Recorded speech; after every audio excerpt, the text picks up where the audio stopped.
हमारा आरोप है कि इस अवैध खनन के काम में पुलिस की मिलीभगत,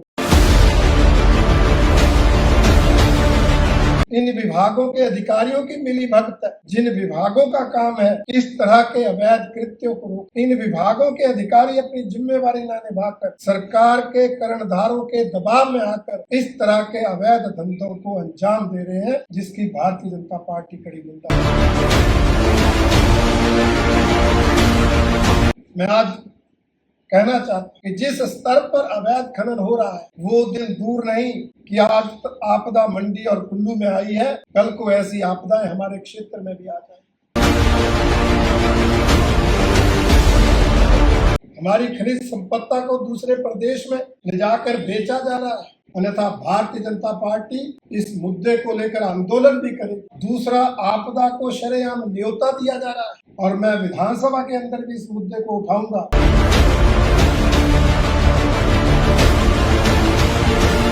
पंजाब के मीडिया ने खबर चलाई तो दिन दहाड़े अवैध खनन बंद हुआ, परंतु अब रात के अंधेरे में अवैध खनन शुरू हो गया।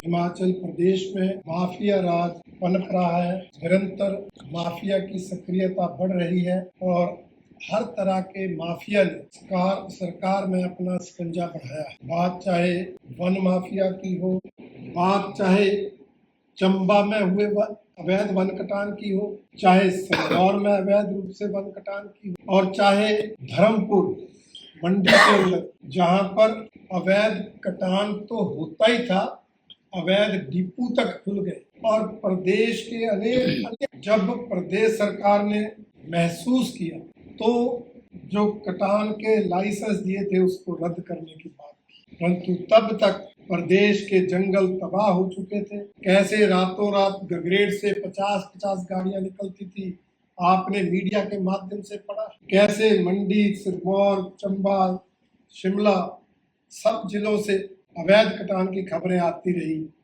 और हमारा बिलासपुर भी पीछे नहीं रहा। हमारे भी यहाँ स्वारघाट रेंज के अंदर 18 करोड़ रुपए के अवैध खैर कटान की खबर जो है वो प्रमुखता से छपी और उसकी जांच चल रही। इसी तरह से अवैध खनन भी पूरे प्रदेश में पैर पसार रहा है। प्रदेश के सीमावर्ती क्षेत्रों में चाहे बात कांगड़ा है, अवैध खनन का काम दिन दहाड़े चलता है। प्रदेश के अंदर भी नदियों के अंदर किस तरह से अवैध खनन हुआ उसका नतीजा हमने हर साल आ रही आपदा से महसूस किया है। ये अवैध कटान और अवैध खनन ये दो प्रमुख कारण है जिसके कारण हमारे प्रदेश को हर साल आपदा का सामना करना। और मैं आज जिक्र करना चाहूंगा कि इस अवैध खनन से हमारा श्री नैना देवी जी विधानसभा क्षेत्र भी पीछे। हमारे श्री नैना देवी जी विधानसभा क्षेत्र के सीमावर्ती पंचायतों में दिन दहाड़े अवैध खनन हो रहा है। रेलवे निर्माण में लगी कंपनियां तो इस अवैध खनन को बढ़ावा दे ही रही थी।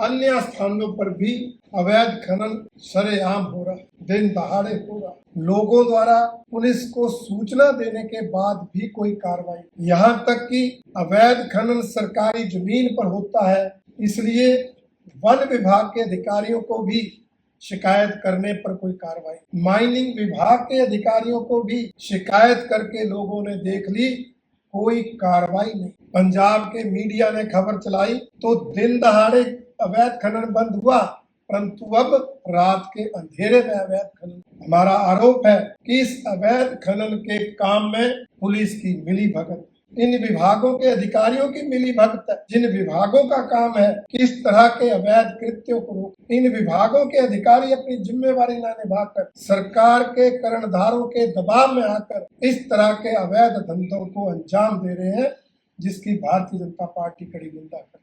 मैं आज कहना चाहता हूँ कि जिस स्तर पर अवैध खनन हो रहा है वो दिन दूर नहीं कि आज आपदा मंडी और कुल्लू में आई है, कल को ऐसी आपदाएं हमारे क्षेत्र में भी आ जाए। इसलिए आज चेतावनी देना चाहता हूँ जिला प्रशासन को, पुलिस प्रशासन को, वन विभाग और खनन विभाग के अधिकारियों कि वो अपनी जिम्मेवारी को निभाएं। इस तरह से अवैध रूप से हो रहे खनन को तुरंत रोका जाए, अवैध कटान पर रोक लगाई जाए, अन्यथा हमारे क्षेत्र में भी आपदा आने में कोई ज्यादा दिन नहीं लगते। इस तरह से अवैध खनन के कारण एक ओर तो हमारी खनिज संपदा लुटाई जा रही, हमारी खनिज संपदा को दूसरे प्रदेश में ले जाकर बेचा जा रहा है, दूसरा आपदा को शरेआम न्योता दिया जा रहा है, तीसरा हमारे क्षेत्र में प्रधानमंत्री ग्राम सड़क योजना के अंतर्गत 34 करोड़ रुपए से रोड से लेकर ग्वालठाई तक सड़क की अपग्रेडेशन का काम चला और उस अपग्रेडेशन के काम में ये अवैध खनन करके जिस तरह से ओवरलोडेड पत्थरों के टिप्पर